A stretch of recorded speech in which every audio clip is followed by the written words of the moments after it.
What is a weird NSFW historical fact? A ton of ancient Roman graffiti still exists.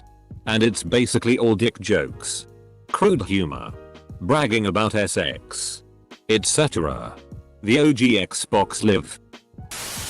Anthony van Leeuwenhoek, known as the father of microbiology, would have been easier on a slide. In World War I, British spies would use semen as invisible ink for their letters. Actually very effective, as it would show up in a black light, but not in any of the normal ways to detect invisible ink, such as heat. French President Felix Faure died while getting a blowjob. Don't know if he finished though. The Maya people had complex comics similar to our own today. There is comic of a rabbit stealing a man's clothes, and in translation his speech bubble says "smell your sweat. Wizard penis." There's also a museum with a large collection of ceramics that are adorned with comically exaggerated reproductive features. My favorite being a cup with a built-in straw shaped like a dick. Sadly, they will probably never meet the public. Roman brothels had pictures of the prostitutes' specialties above the door to their room. Napoleon's penis was cut off in 1821 during his autopsy, and it's still circulating around. The last known purchase was at an auction in 1977 by a urologist named John J. Latimer, and it's still sitting in their household to this day. Until 1977. Blue Cross and Blue Shield covered elective clitorectomies of children. For decades, a centerfold of a Playboy magazine was the gold standard to test image compression algorithms on. Josephine Bonaparte was well known for her acts in the sack. Don't know if this is historical. It's more religion.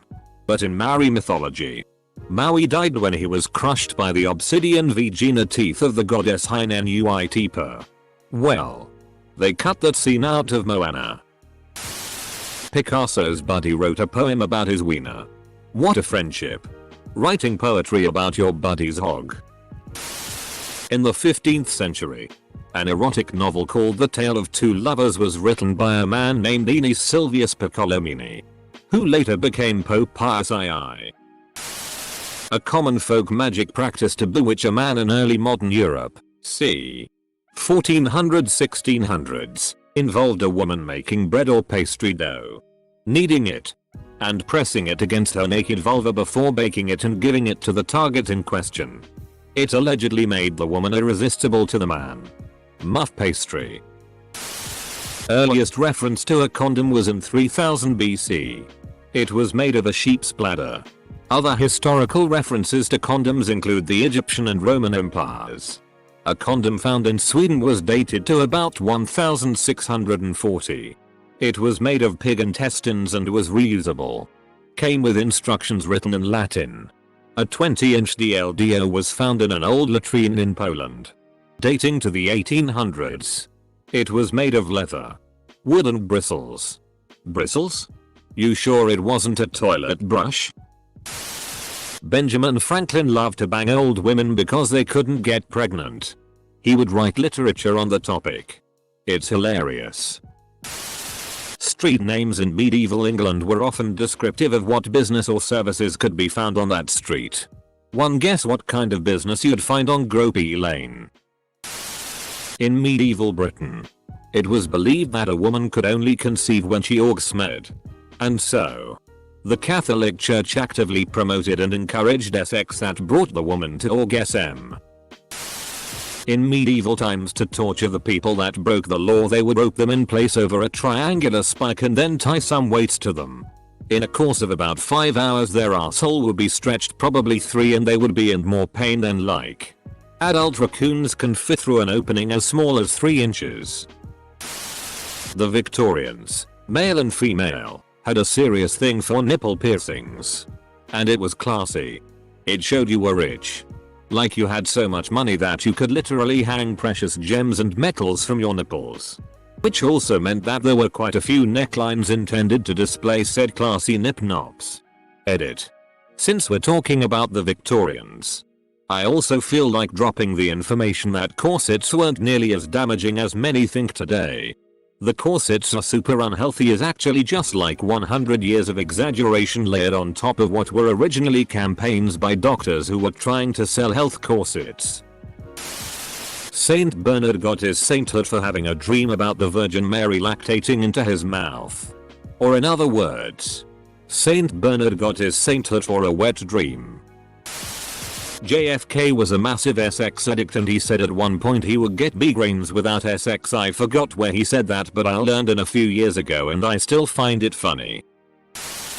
Cleopatra was the product of 4 consecutive generations of brother-sister marriages. The Ptolemies were adamant about keeping the royal bloodline pure, so they didn't allow it to fork.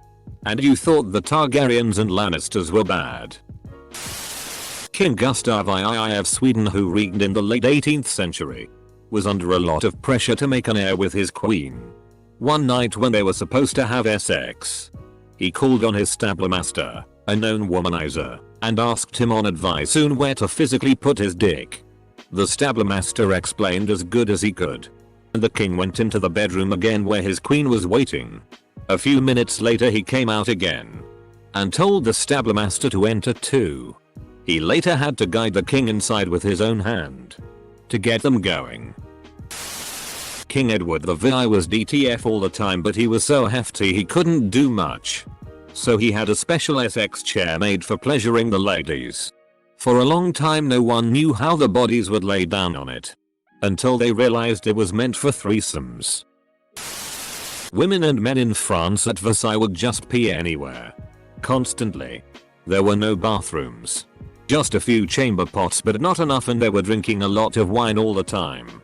So courtyards, inside corners, stairways, anywhere. Fesses too, of course. Visitors to the palace would remark on how much it stank. Horribly. The most gorgeous palace, covered in gold. To add to this, Louis Xiv's brother was a little more into hygiene than most people at Versailles, and he was constantly mocked for things like bathing, having his clothes washed, and not taking her in the corridor. Ita, thank you for the award. Blackbeard and his crew of pirates had a special horn that they used to insert into their urethra. This was then used to flush in mercury, which was believed to be the cure for syphilis. Andrew Jackson had a parrot that wouldn't stop swearing. Vlad Dracula, yes, that Dracula. Tepes of Wallachia and his brother were molested by the Ottoman Emperor as children. This is thought to be the reason for his extreme hatred of the Ottomans and why he used brutal tactics like impaling against him. Many children were injured and harmed during the American Industrial Revolution. In some cases, children that attempted to flee factories were shackled to their workstations to prevent them from running off. Someone managed to give us a historical NSFW. The guy that invented Wonder Woman had an extremely kinky sex life. He had a polygamous relationship and was very into BDSM and bondage. This bled heavily into his life philosophy and writing. Early Wonder Woman comics have very overtly sexual themes, though this has been mostly removed from modern interpretations of the character. Her lasso is a holdover from this time. Hitler and JFK slept with the same Miss Denmark. Napoleon, don't remember which one, would write his lady and tell her not to bathe in the days leading up to his arrival. In short, Bonaparte. He specifically requested Josephine not wash because he loved tongue buffing a manky muff. There was religious group where you can have sex freely as long as you don't ejaculate. Edit. Catholics? The chainsaw was invented to cut through the pubic bone of a woman during childbirth to help delivery. It was like on a loose chain that was inserted and pulled back and forth, slowly chewing away at the bone. I read a compilation of interviews with women who had it done to them. It's more horrifying than anyone is thinking. Many Roman baths were creative with their locker organization system. In one example from Pompeii, different graphic sex acts, including a lesbian strap-on scene, were displayed above each clothing slot. Oh right. I left my toga under the threesome. One of the historical figures in Bhutan was the mad monk who went around subduing demons with his penis, known as the Thunderbolt of Flaming Wisdom. Even to this day, extremely detailed. Paintings of penises are painted on buildings in Bhutan. Einstein had a fart fetish. LBJ would routinely hold meetings in the bathroom while he was taking a. He also called his dick Jumbo. Edit. LBJ equals Lyndon Baines Johnson. He was president of the US from 1963 to 1969. Fun fact. Jesus Christ was Jewish, which means he would have been circumcised after his resurrection, according to the Bible, and ascension to heaven. His foreskin would have remained behind on earth, and was therefore considered a holy relic. Needless to say, actually owning a piece of the body of Christ was a hot topic. So much so that the Pope had to establish a special office for determining the veracity of supposed foreskins of Christ. At one point there were as many as 14 confirmed relics of Christ's foreskin floating around in Europe. Bonus fun fact. A test to determine if the purported foreskin was in fact the real foreskin of Christ was for one of the papal officers to cut off a little bit of foreskin leather, put it in their mouth, suck on it to get it moist, and then decide if it tasted like God. Walt Whitman and Oscar Wilde definitely ed. Normally, I'd want sources. But then I sit back. I think of who Walt Whitman was, who Oscar Wilde was, that they ran in the same circles. And yeah, they clearly ed. Dunno if this counts, but Isaac Newton died a virgin, so now every time you feel bad that you still didn't lose your virginity, just remember you're still on par with Isaac Newton LMAO. He also realized that if he divided his life into an infinite number of time slices, his chances of getting laid approached zero as the time slice approached infinity. Ancient Egyptians used to stick crocodile fesses and other things up their lady parts as birth control. The thing about that is, it actually works. Crocodile fesses has some chemical in it that prevents pregnancy. There's a popular myth that Catherine the Great died by being crushed by a horse. This was after she suspended the horse to partake in some fun times. In reality she died of a stroke, which is much less entertaining to imagine. Pocahontas was a child when Smith arrived, yet people made romantic fanfiction out of them. Victorian women who suffered from hysteria went to the doctor for treatment. The treatment was the doctor getting them off via clitoral stimulation. Old Timmy man. Doctor. My wife, whom has had 3 children and 0 orgasms this year, cries a lot. Doctor. She is obviously hysterical. Send her in. Gonorrhea was nicknamed the clap based on certain treatments for it. Way back in the day. Because the penis can have some lovely discharge. It was thought that clapping on it or smashing it would rid the pen of its goo and cure the infection. Sometimes this meant whacking their wee-hoo on a desk, smashing it with a book, anything to smack the stuff out of there. I bet you fellas are happy they don't do that anymore.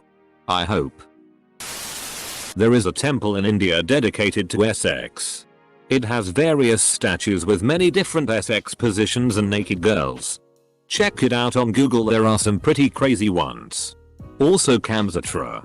First kind of sex education book. Elizabeth Bathory is believed to be the first female serial killer. Born in August 1560 Hungary, she is reported to have killed over 500 young girls and bathed in fire blood. Though this is very likely to be highly exaggerated.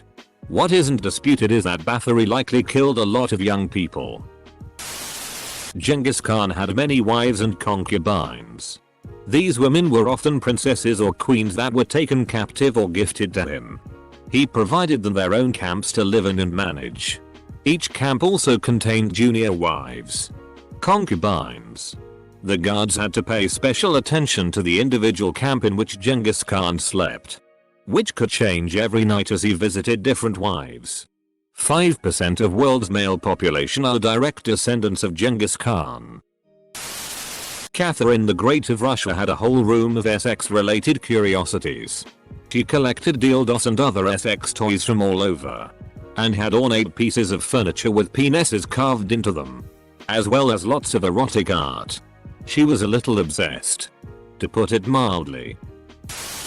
Napoleon's penis was removed by the coroner who did the autopsy. It was preserved and has been sold and passed down for over 150 years. A professor of urology at Columbia University bought it in 1977 for $7,000. And ownership passed to his daughter when he died in 2005. Big sex orgies were so popular in ancient Greek times that they threatened the way of life in politics. So the big boss who made up the Greek gods just went "Hey yo, we got a god of orgies now. Can you stop PLS now?"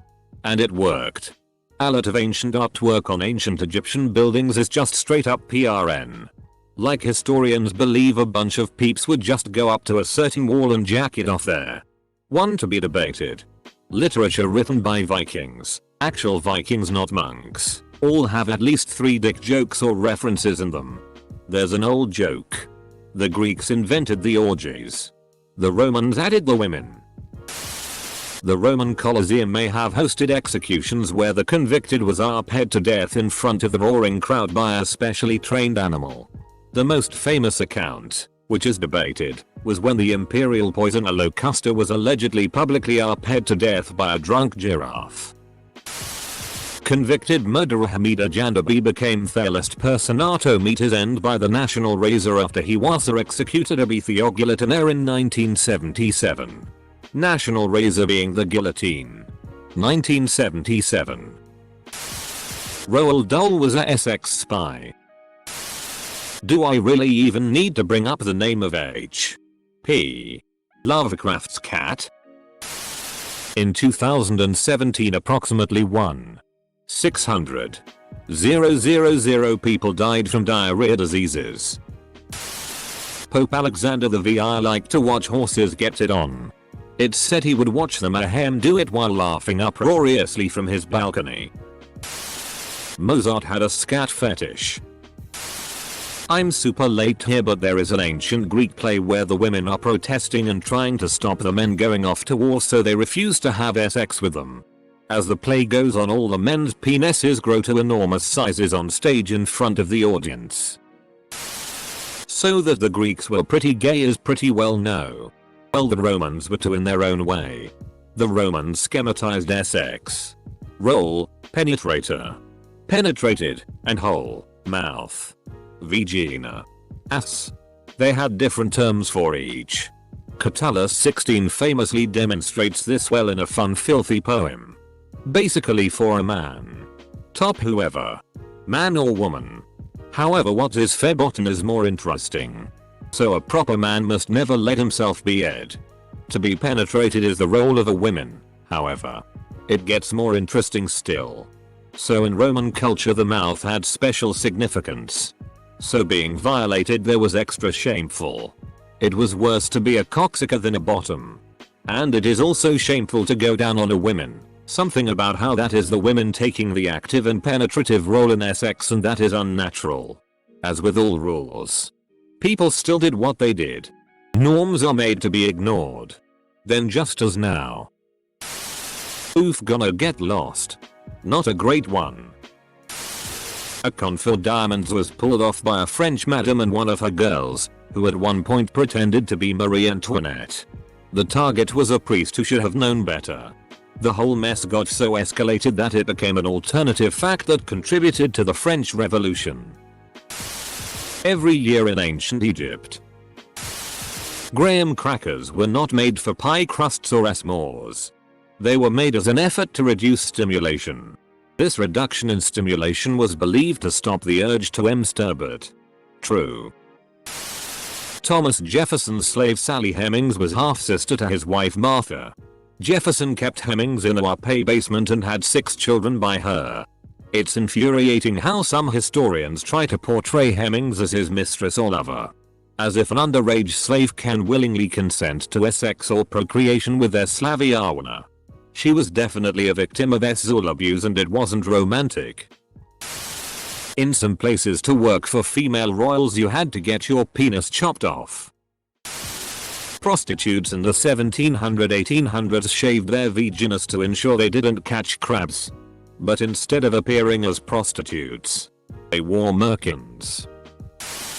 In 1998, the French writer and professor Thierry Leguay wrote a history of fellatio, El Histoire récente de la fellation, in which he describes how the Chinese Empress Wu Hu, who reigned during the Tang dynasty from 690 to 705 AD, used her position to decree that all visiting dignitaries pay their respects by performing cunnilingus on her. American slaves were systematically arped to dilute their gene pool. By 1970, the average black American still derived 20% of their ancestry from Europeans despite over 100 years of segregation. Compare that with the white Americans only deriving 1% of their genes on average from Africans. I highly doubt that was the motivating factor for the assault. On the other side of the African continent, slaves taken by the Muslim East Africa slave trade were routinely castrated. Sensitive animal lovers, consider yourselves warned. Some branches of paganism were anything but animal friendly. I read an article many years back that states pagans may have had a very ed up way of summoning gods. Basically, in paganism, certain gods had certain animals that they favored. So, if you were a desperate pagan and you really wanted a favor from some god, what could you do to make that god give you what you want? Answer: capture one of the animals the god in question favored, and brutally torture it in the hopes that its cries of anguish would attract the god, who would then grant you any wish you desired so long as you would stop torturing its beloved beast. As an animal lover, I shudder to think how many innocent animals were tortured for hours or days by primitive tribes in order to summon a non-existent deity. I mean, it's wildly horrific and inhumane, but Jesus, threatening your gods instead of praying to them is a whole new world of wow. I don't know who Rasputin is, but he liked to. There are penises carved into the road in Pompeii on the road from the docks pointing in the direction of the red light district. Horny sailors needed to get some fast. The oldest depiction of dick that is from a mural in a 2,000-year-old Roman bathhouse. Humans haven't changed that much. Hey Claudius, look. I have made the image of the male member. Yet it has a face and a posterior. Ha. Guys, you are a joker. Benjamin Franklin had a penis. It. Lots of source, less rumor and urban legend and a few actual facts. I read that monks in the past did some gay things in feudal Japan or Heian period. Reason would be Hillary Clinton, who would have had the smallest dick of any president in American history if she was elected. No way. What about Trump? William Shakespeare did the first yo mama joke. Cleopatra had the first vibrator made out of wood. I believe it would hold bees in it, so when she hit it or shook it up the bees will get agitated and make vibration in the ear. Engineer here. Nope. Queen Victoria was a smackhead. Most men in history who had very close friends were usually more than just friends. Confirmed bachelor. Long-time aide.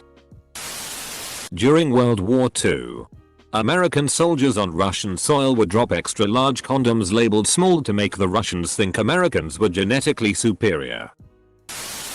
Graham crackers and Kellogg's Corn Flakes were based off of a diet that was meant to curb a person's desire to masturbate.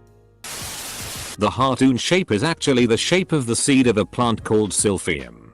Other types of silphium exist, but the heart-shaped one is extinct. Why? Because the Romans used it as a contraceptive.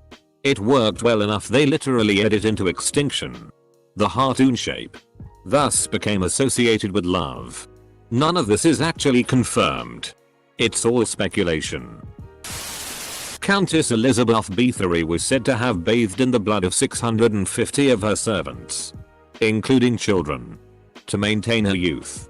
Vlad the Impaler would cut the breasts off women and feed it to their husbands, and cook children and feed it to their mothers. Then impale them all. Of course. A big part of being locked in the stocks, medieval style, was that anyone could pay you from behind all night and you'd never know who it was. That punishment makes a scary kind of sense now. Fun fact. Brothel gets its name because in late medieval England, houses of prostitution would very often serve broth, acker soup, This was sometimes just a front. But some establishments were as well known for their soups as for their prostitutes.